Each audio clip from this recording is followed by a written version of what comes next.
We've seen just, players catching them off with build orders, that sort of things, funneling them down the wrong strategic line.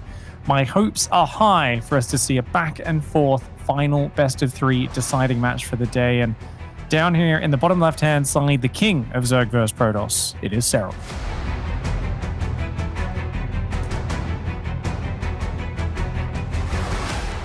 And up at the top here, the Korean Protoss, the Shield of Ire from the Afrika Freaks. It is Stats. Stats, boys. If Serral gets to have his trophy case always behind him that you can kind of barely see because the light's shining off it, like it's some sort of holy shrine to some sort of deity, Stats gets to have a poster with his face on it, okay? You know what? Yeah. I was going to say, if you had to choose, Pig, between a giant 6-foot poster of yourself behind you or a trophy cabinet of prizes totaling nearly $750,000, where would you go? Ooh, that's tough, man. Is that poster worth about 800 grand? Is it tough, a good huh? poster of me? I mean, that's a pretty good poster. Stats looks pretty dapper in that photo, I'm not going to lie. Pretty balling, man. That's like a once-in-a-lifetime opportunity to be in a poster like that. An 800 grand poster, though. And change. This is like 800. I reckon it would cost like 850,000. Could cost like 850, 860 to get that made. So probably the safe bet is to get the poster. The resale value as well. It would only go up in price. Exactly. Like that's the thing. Like when you retire from the esport, or in one of our 38+ hour flights when we're all vaccinated, we go back to esports and we fly to Europe for one time. We die from boredom. The poster just goes up in value as we watch white chicks for the 6th time on our 7th connection on the way out of Dubai to Frankfurt on the way to Poland. Like it's that's how I want to go, Pig. Watching a bad early 2000s comedy that I've seen 6 times in a plane seat and economy on my way to a European StarCraft tournament. I cannot wait for that opportunity to return, Maynard. And honestly, I just want to get down there and see the players. I'll endure many 24, 40 hour, 45 hour transits if I have to. I want to see the players in person. I want to see those hands blazing across those keyboards. I want to feel like a dummy after I ask what seems like really smart questions and the players look at me like I am, really, really, really simple. They're like, what? It's just this. And I'm like, oh, I guess I could have thought of that if I was an awesome pro player with 7,000 MMR, but I'm not. Feels bad, man. Well, that's why we got the good players and we got the commentators, right? We got the Stargate finishing up here for Stats, going for a Stargate opener. Very, very safe all-round opening here. It's going to be Void Ray first, maybe? Saving up a bit of cash. No, straight in Oracle. All right, all right. I like the Adept Zergling dance that's going on so far. Sarah's like, let me see what you're doing, please. And does keep the Ling alive for now, hoping to spot the Oracle leaving the base. Well done. So, of course, not going for Overlord speed this time. It's just going to rely on the Ling spotters. Starts the safety spore up in the main. Ooh, a couple of Adepts do come out. He does see the Shade. So he's going to need to bring those Zerglings home. Yeah, indeed. Yeah, the Shades need to be respected here. A couple of Adepts this early in the game. It doesn't look threatening later in the game, but 2 Adepts will one-shot drones, and early on, you don't have that many Queens, you don't have that many Lings. He's going for the 3rd base here. I think the Shade might finish. There's not that many Lings, so you can get a few drones for sure. And he actually doesn't let the Shade finish. Oracle realizes the 2 Queens are there. He's going to try and rotate to a new angle. Ling's going to try and, of course, deny a quick 3rd base. 2 more Adepts warping in. A Robotics on the way behind their Stats. He tried to do it earlier today. We saw he wanted to do that kind of Sentry Immortal push follow-up to his Stargate and 3rd base. That seemed to be like something that he really had in mind, was this Sentry-focused Robo style, looking to pressure and potentially push the opponent. We know, of course, it was Triple Oracle into a 6-gate version of that, which defeated Serral a year and a half ago at Asus Rock. And the Oracles do their tour of duty there in the main base of Serral and get a whole lot done. Roach Warren coming down, drones coming out there for Serral, just rounding out that very standard early game tech of just Ling speed into Roaches. His lair starts up here for Serral, and what's his gas count here? Just still on the 1. So very macro focused at the moment. Oracle's coming on into the main base. Queen there, drones pull back, and they only get a single one, taking a bit of a bruising before having to pull away.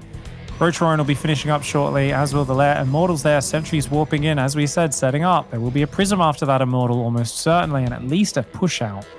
Question is, remember, big Zergling backstab plus Ravagers on the defense were an annihilation move for Solar against Stats when he was playing this way, but no Roaches out just yet, and going into a supply block is Serral. Serral's going to build Overlords right now, or that Immortal push out could be scary. And Serral, a little slow on those Overlords, but a fantastic work account. Indeed. Yeah, this is looking like a potential very scary poke here from Stats. It could be a straight up shove. It's a lot. How many gateways does he have? Is it like 4 gate only? A bunch more just finished, so... Oh, so they're all transforming into warp gates as we speak, right? So we'll have to check that structures count again in just a moment, I guess. Okay, 4. 4 just with a 4, Robo yeah. and the Stargate. Well, he's got to watch out for the Ling run by then. That's what got him against Solar. Oh, Oracle does go down. He's going to start to push out now. Roach is being built. 2 more drones on the way. Serral, a little bit greedy there. Not respecting this. Looks like he's trying to go onto the Swarm Haste play that he kind of did against Showtime on Jagannatha, but at the moment, yeah, it seems like a bit of a misread. I mean, it's okay as long as he survives, which I think he will because it's only 4 gates, and he's got 66 drones. So as long as he doesn't take much damage here, it's an awesome position. But he needs more than 1 Ravager. He's making 2 more right now. He's morphing a Dropper Lord in the top right of the map, already thinking about counterattacking and dropping the minivan of Zerglings into the main base. But here we go. Stalker's coming into this. Some nice force fields. Does catch a couple of units. But with so many force fields burnt, there's only so much longer you can hang around here as Stats. I'm with you on that. Like a lot of the spells being cast there on the sentries. The oracles really can't assist either, or rather, oracle no plural as the other one died. And Serral's been holding that R button and has lost his lings up to complement that force as well. So back at home on creep, he looks very, very safe. Yeah, he lost a little bit here, but that's no problem for the queens to replenish that creep. And as you mentioned, the Zerg minibus, Dez's minibus heading for the main base here. You know what? Good quick reaction. Spots it, recalls. Yeah, good recall. And obviously this is no OV speed, so there's no escape with this one. The Overlord will definitely go down. The Lings try to get in the natural. Ling run by on the 3rd does nothing either. Ravagers and Roaches want to pressure the front, but against Stalker Sentry, nah. Yeah, that's one of the most flexible defensive unit compositions. It can just like wall you off. It can trap your units. It can adjust its movement. But it's not particularly good at dealing with Swarm Hosts, especially since those Locusts and Swarm Hosts will be getting across the map well before Blink is finished. And part of me wonders, though, with such limited creep spread, should Serral have gone for a Nidus Worm? I feel like he really should be thinking about a Nidus Worm addition just because of the way that pressure cleared up a lot of his creep. Like, he's got a bit of a launching pad on the map, but not that deep. Stats, he sees it coming. He does. Looks like he's going to try and intercept the Ravager quotient here of Serral's army. Ooh. All those piles at the backline there. Good connections. Swarmhost now part of the parcel. Already taken out 3 of these, and I think he's just going to throw Locusts up here to break this ramp. Hasn't thrown him just yet, but forces a bunch of force fields out. And Serral, I think he's going to go for this. He's going to try and bust up this ramp. No shield batteries here. There's so many Biles, it's hard to hang on as Stats. The Biles continuing to break the force fields. Another wave goes down. Fantastic control by Stats. Honestly, he's holding this back for so long, but now the Locust launched as well, and we see that he's got to evacuate, does Stats. I don't think he can fight against this next wave. The Locust will take out a couple of those units on the retreat, but he shaved off some of Serral's force. Now, Serral's got to be patient. He's just got to hold position here and defend the high ground until his Locusts are ready to fire again. His Biles are finding more unit damage here, and of course, every Locust wave that kills units is also great here for Serral, as they are just going to continuously regenerate there on their Swarm Host. He's going to send the Locust into the main. Wasn't all the Swarm Hosts, so some of them are about to be on off cooldown here in a second again if he needs them in the fight, but they are going to start picking off a bit of the production here in the main base of Stats. Looks like maybe 2 gateways going down. He's so busy microing the front that he didn't go for the mineral line, which would have been a better target. But you know what? Killing 3 gateways, that still really limits Stats production. Disruptors are trying to come out, which are really good versus the Ravager Queen. They're not going to be particularly useful versus the Locusts and Swarm Hosts, though. And look at that, more Locusts into the main base now. No. Oh, that's huge damage. Stats is getting overrun. He certainly is. This play from Serral, this Swarm Host timing, has been so valuable for him. Disruptor comes forward, does get a Queen, gets a couple Ravagers.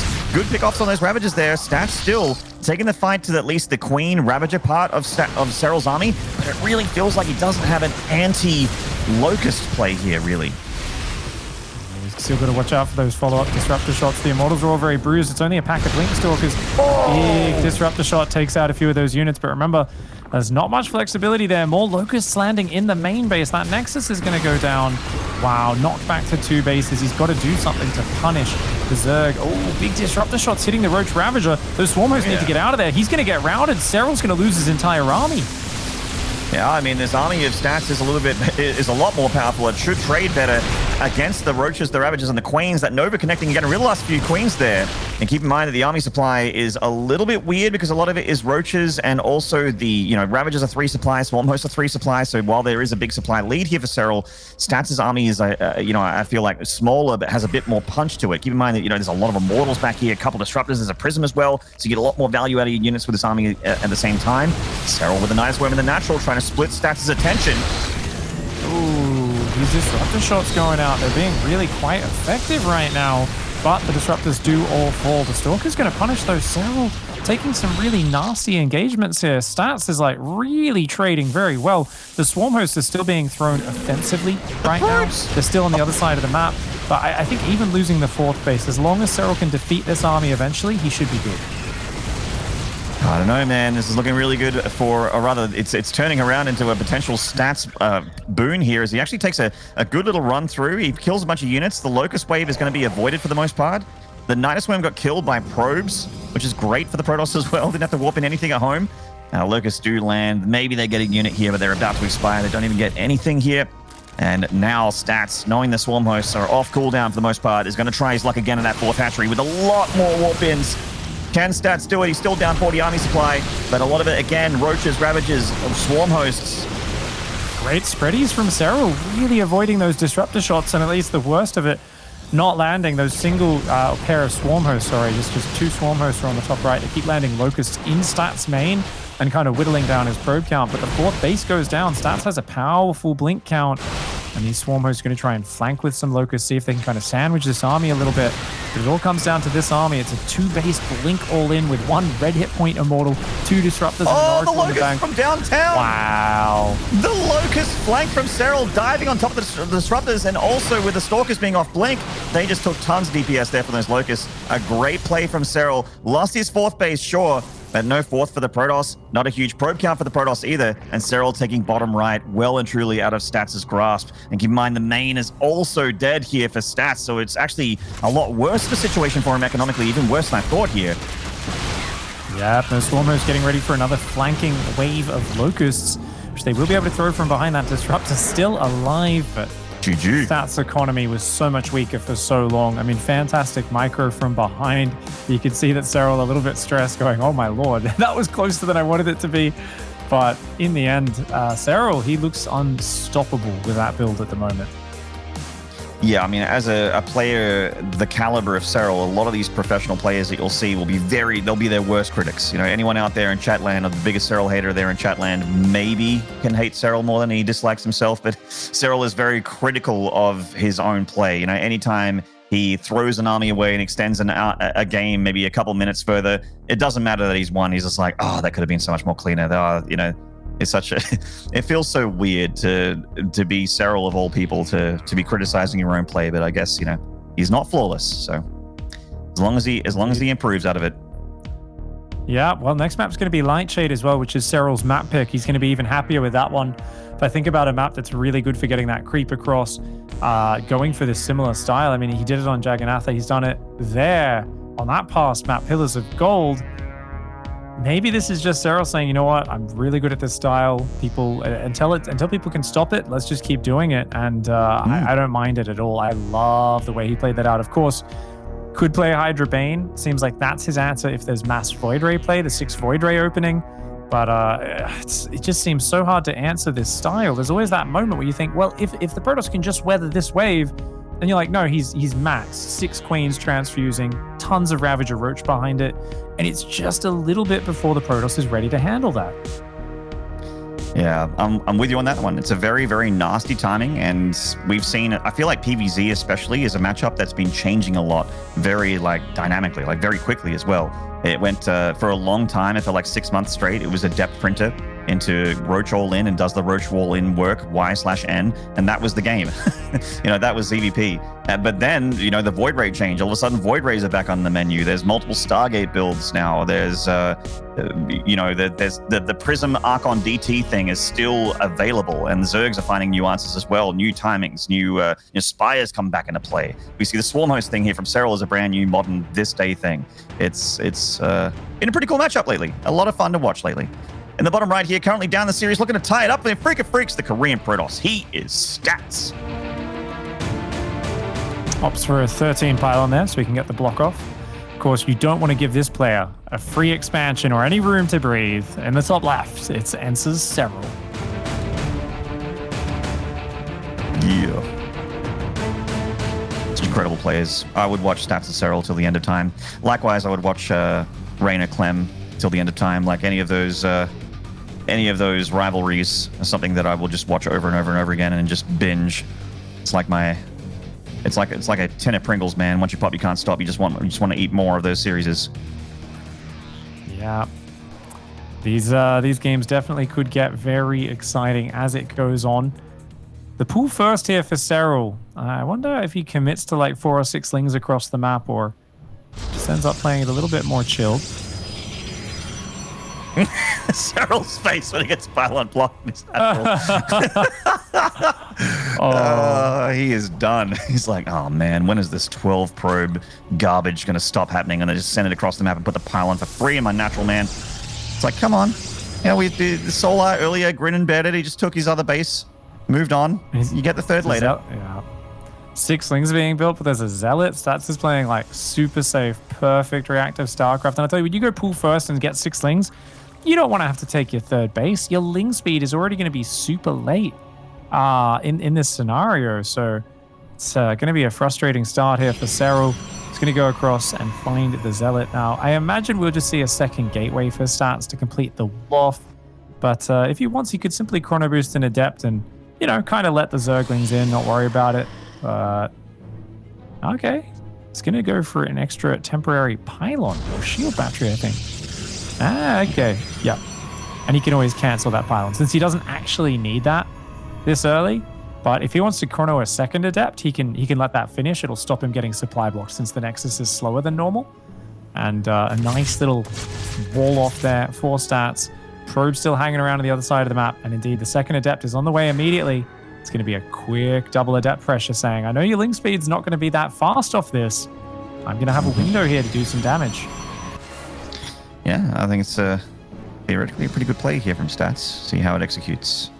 That Adept Shade's going to come forward to have a look at the natural. He actually lets the Shade finish, so the Adept's going to have a proper scout and also get a Ling for its troubles. Not really a whole lot of threat, that Adept. The Queen takes 1,000 years to kill the Adept by itself. Twilight Council, 2/3 of the way done here for Stats on his side of the map, so this could be a Adept printer. It looks like it. And I'm seeing a robot yet, I like it as a follow-up. When you open up with these 2 Adepts, you force a whole bunch of Zerglings, pick 1 or 2 off. Maybe if your opponent makes a mistake, you get some drones. But he's just playing this like really kind of like, okay, I played a bit safer. I delayed my expansion to handle your opening. I blocked your base. Now I make you uncomfortable with Adepts. And then I go straight into Glaives behind it. And this is no Robo Glaives. So I think this is going to be an old school Glaives opening that Stats is going to do. Like, he might drop a Robo, but I think his first wave is just going to be like, bam, 6-7 Adepts shading across the map and trying to do damage. You'll see he's dumping Chrono into that. Second and third gateway is almost ready. So I actually miss this style. I think this is a really cool way where you just drop a third Nexus without having a Prism on the map and go into that next stage. We'll see exactly how Stats wants to play it. Definitely something which Serral, only now starting a Roach Horn, might not quite be ready for that. Yeah, this is it's always so precarious. That's the power of this Adept printer build, and why it still exists nearly a year later after it kind of got shown to the masses at IM Katowice. It's just, if you do not handle it just right, you can just lose immediately. And there is definitely people that are very good at it and people that are very good at defending against it. But it is such a killer of a build still, and remains a constant threat in this matchup in best of series. 14 Zerglings on the way. He's cut drones pretty early. Much rather those were Roaches. If those were Roaches, that would be a lot better against these first Adepts. before 5 minutes. 6 Adepts already over here. More warping in at home to come across the map. As long as the Queens get in front, the Lings look for the wraparound. Should be able to stop any critical damage. He's going to go for the surround here. Does get a wraparound. Nice angling from the Lings. Lots of Adepts going to fall there. One of them goes down. 3 more barely surviving, and Stats quickly evacuating. Yeah, sticking that third base behind here, so Stats not really... I mean, obviously, with the Prism, you can grab those Adepts and try and go for multi-prong, load up 4, and maybe hit the main while a couple shade into the third or the natural or something like that, while taking your third behind it. But at the moment, the Adept has been weathered by Serral. It's 36 drones and making a lot of units, yeah. Yeah. He's really going for it. It's just Adepts and a couple Sentries. The first Immortal's only now starting, and the weakness of these Adept builds, because you don't have a Prism, you can't keep the pressure up. You can't keep scouting without that early Robo production. And I mean, a firm Ravager Link counterattack is on the way. Ooh, a couple Zerglings do go down. The Roaches and the Ravagers are almost here. There's 5 Sentries. They don't have a lot of energy right now. They drop some force fields. Looks like he's got a few force fields remaining still in their sentries. Queen's about to arrive now to add a bit more longevity to this army for transfusions, for long-range attacks on the back line. The Serral Lings getting through the force fields and actually nibbling onto those gateway units for a bit there. Stats might pull back the shield battery to take this fight. Nice wraparound on the Sentries. Now we see those vials start to land on the shield battery. Goodbye healing. And the Lings pull back, realizing those Adepts are getting a bit too efficient. But you know what? Stalker Warping's good versus Ravagers, not so good versus the Zerglings. The Ling rally is just a bit too much, and I think Serral here, in a decisive fashion, eliminates the army on the third. The Immortal and the Natural is not going to be able to do this. If it comes over into the open, it will get surrounded. And just like that, Serral crushes it.